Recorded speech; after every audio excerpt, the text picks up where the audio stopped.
ॐ तच्छंयोरावृणीमहे गातुं यज्ञाय गातुं यज्ञपतये दैवी स्वस्तिरस्तु नः स्वस्तिर्मानुषेभ्यः ऊर्ध्वं जिगातु भेषजं शन्नो अस्तु द्विपदे शञ्चतुष्पदे ॐ शान्तिः शान्तिः शान्तिः। ॐ सहस्रशीर्षा पुरुषः सहस्राक्षः सहस्रपाद स भूमिं विश्वतो वृत्वा अत्यतिष्ठद्दशाङ्गुलं पुरुष एवेदगं सर्वं यद्भूतं यच्च भव्यम् उतामृतत्वस्येषानः यदन्नेनातिरोहति एतावानस्य महिमा अतो ज्यायागश्च पूरुषः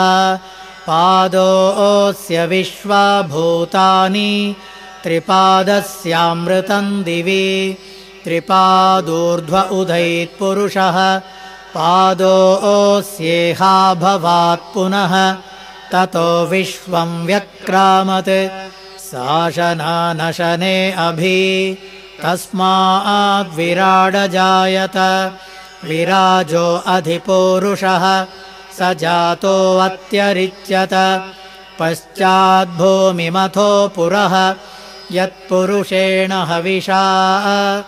देवा यज्ञमतन्वत वसन्तो अस्यासीदाज्यम् ग्रीष्म इद्मः शरद्धविः सप्तास्यासन् परिधयः त्रिसप्तः समिधः कृताः देवा यद्यज्ञन्तन्वानाः अबध्नन् पुरुषं पशुं तञ्यज्ञं बर्हिषि प्रोक्षन् पुरुषं जातमग्रतः तेन देवा अयजन्त साध्या ऋषयश्च ये तस्मात् यज्ञाः सर्वहुतः संभृतं पृषदाज्यं पशोगंस्तागंश्चक्रे वायव्यान् आरण्यान् ग्राम्याश्च ये तस्मात् यज्ञाः सर्वहुतः ऋचः सामानि जज्ञिरे छन्दागुंसि जज्ञिरे तस्मात् यजुस्तस्मादजायत तस्मादश्वा अजायन्त एके चोभयादतः गावोह जज्ञिरे तस्मात् तस्माज्जाता अजावयः यत्पुरुषं व्यदधुः कतिधा व्यकल्पयन् मुखं किमस्य कौ बाहु कावूरुपादा उच्येते ब्राह्मणोऽस्य मुखमासीत् बाहुराजन्यकृतः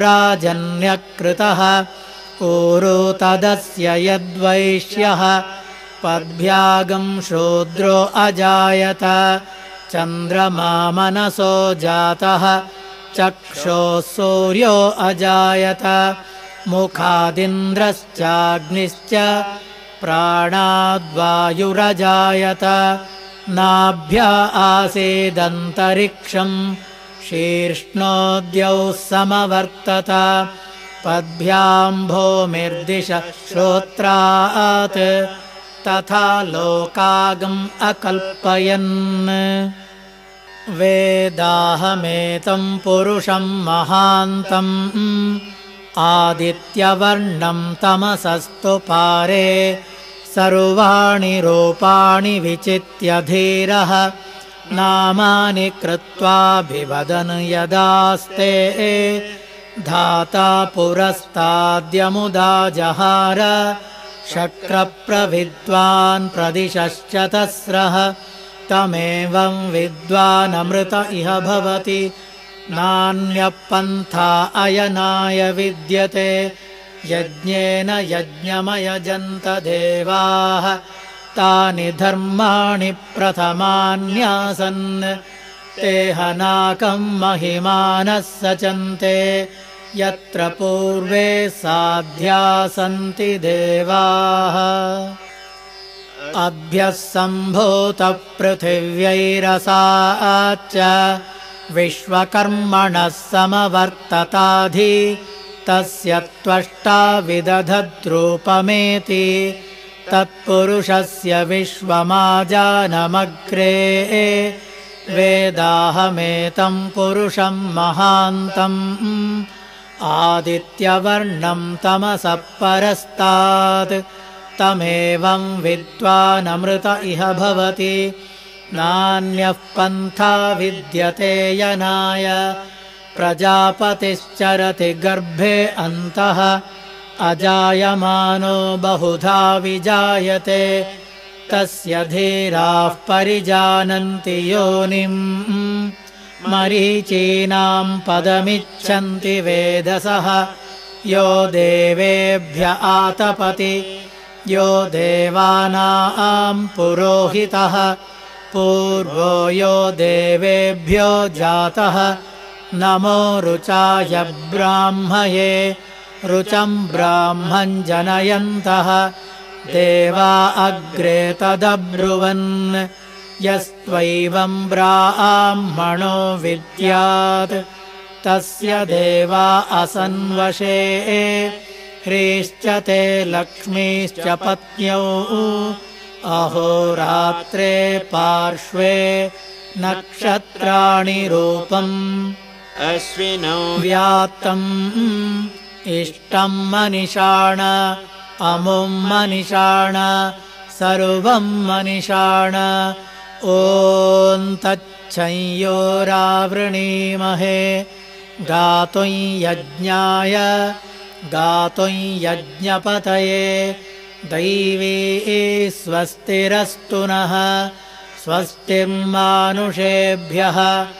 ऊर्ध्वञ्जिगातु भेषजं शन्नो अस्तु द्विपदे शञ्चतुष्पदे ॐ शान्तिः शान्तिः शान्तिः हरिः ॐ श्रीगुरुभ्यो नमः हरिः ॐ।